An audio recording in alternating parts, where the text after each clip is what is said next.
ओडिशा प्रदेश युवा कांग्रेस पक्षर आपण समस्त स्वागत। आम समस्त जाने कि भारत वर्ष युव राष्ट्र तेणु युव शक्ति आम समस्त स्वीकार करने पड़ो जे युव शक्ति हूँ आम राष्ट्र पुंजी। 2000 मसीह 2021 मसीहा दीर्घ 21 वर्षर निरंकुश शासन भार ओडिशा राज्य रे 2000 रु 2009 वर्ष धरी भारतीय जनता पार्टी और विजु जनता दलर भागीदारी सरकार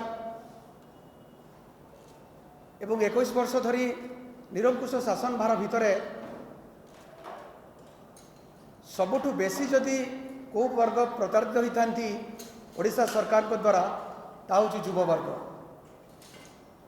प्रत्येक निर्वाचन पूर्व राज्य सरकार युव नीति प्रणयन करती। निर्वाचन इस्ताहार रे युव वर्ग को भोट को हाथेवाई रोजी पिक्चर आपण मान सामने रखती आम मान सामने रखती। निर्वाचन सरे किंतु 21 वर्ष पर जदि आम सरकार विधानसभा रेकर्ड को देखा सरकारी तथ्य कहूँ जे 2020 मसीह बेकारी संख्या 31 लाख पाखापाखि 57,000 रु ऊर्ध 2020 मसीह सरकारी डाटा विधानसभा डाटा। किंतु जदि आम सीएमआई रिपोर्ट को जीवा लेटेस्ट रिपोर्ट कहूँ among all the states Odisha is among the top 5 where unemployment rate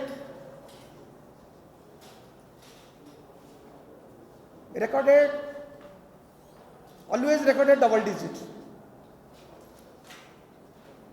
तेणु ये अनुमान करें आम जे किभली भावे राज्य सरकार दीर्घ 21 वर्ष धरी युव वर्ग को प्रताड़ित करिसेंति। समान भाव में भारतीय जनता पार्टी 2014 रे 2 कोटी निजुक्तिर स्वप्न थाए आम सामने आज किभली अवस्था समग्र भारतवर्ष एवं राज्यर मध्य बेरोजगारी दर सरकारी तथ्य न आसिले विभिन्न बेसरकारी संस्थार रिपोर्ट उद्वेगजनक किभली भावे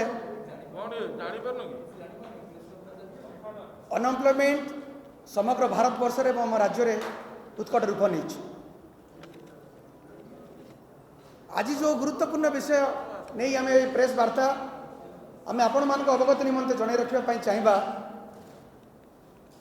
जे राज्य सरकार 21 वर्षर निरंकुश सरकार प्रत्येक वर्ष विभिन्न बोर्ड माध्यम सरकारी चाकरी विज्ञापन आसवा दरकार। सरकारी निजुक्तिर नोटिफिकेशन आसवार आवश्यकता थिला बेले दीर्घ वर्ष धरी विभिन्न सरकारी विभाग रे बहु पदवी खाली पड़ी। नियमित व्यवधान रे सरकारी निजुक्तिर नोटिफिकेशन आसी पारुनी, निजुक्ति हो पारुनी। राज्य में बेरोजगारी संख्या बढ़ी बढ़ी चली। आमे जदि देखिबा ओडिशा सरकार OPSC Odisha public service commission Odisha staff selection commission Odisha subordinate staff selection commission state selection board ए माध्यम निजुक्ति को त्वरान्वित करिवार कथा। किंतु दीर्घ वर्ष धरी निजुक्ति प्रक्रिया बा निजुक्ति राज्य सरकार दे पारि नाहंती। बहु सरकारी विभाग रे बहु पदवी खाली मध्य पड़ी।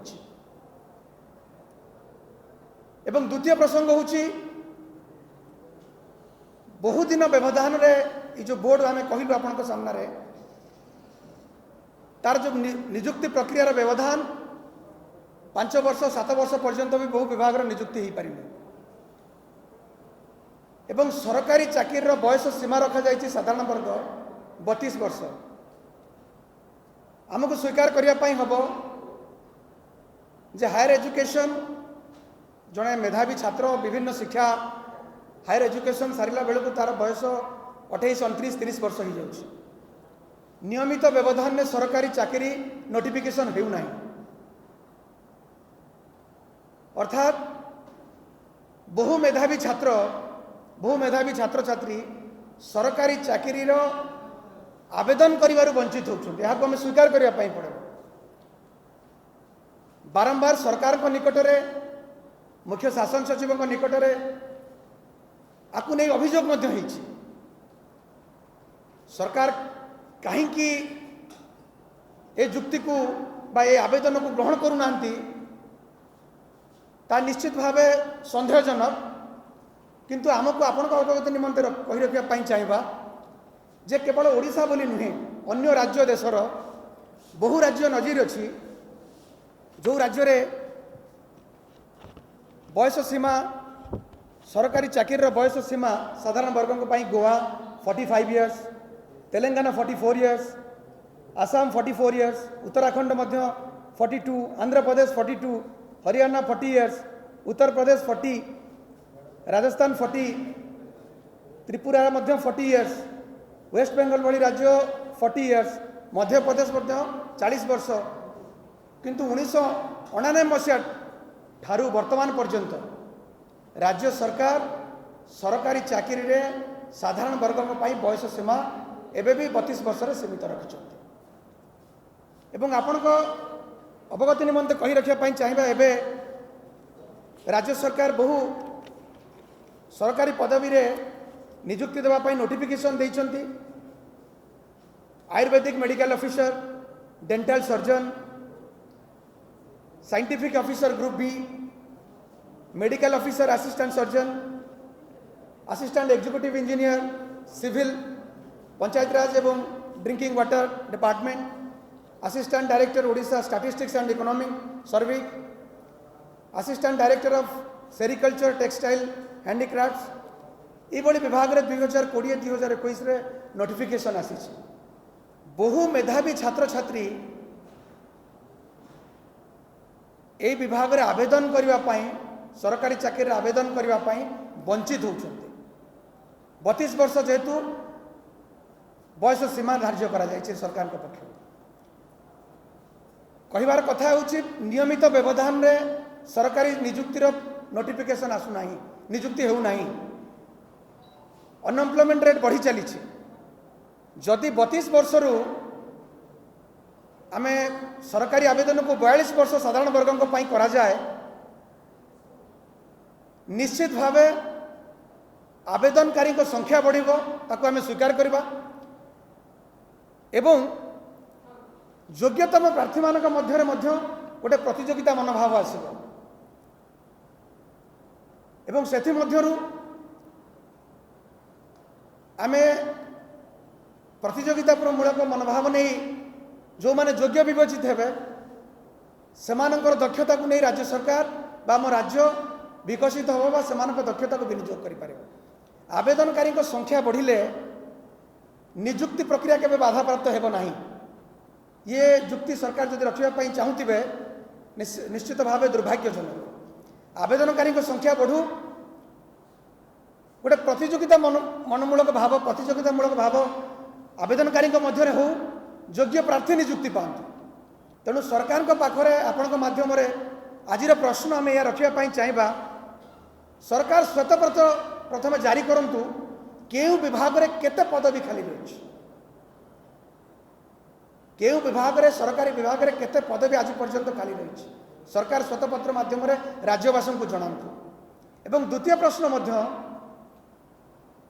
जे अधिकांश राज्य रे विभिन्न भारतवर्षर अधिकांश राज्य रे सरकारी नियुक्ति बयस सीमा वृद्धि होती साधारण वर्गों पर।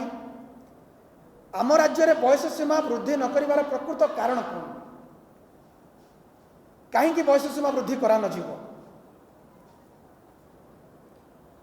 आज ए संक्रांत रे ओडिशा प्रदेश युवा कांग्रेस पक्षर ए दाबी नहीं आम राज्यर मुख्य शासन सचिव को भेटबू, आमर दाबी उपस्थापना करूँ और आपण माध्यम दाबी जनइबू जे सरकार तुरंत ए दिगरे निष्पत्ति नियंतु जहाँफल राज्यर बहु मेधावी छात्र छात्री भाग्य जहाँ अंधकार भीतर को ठेलिया जाऊँगी से वंचित हेबे।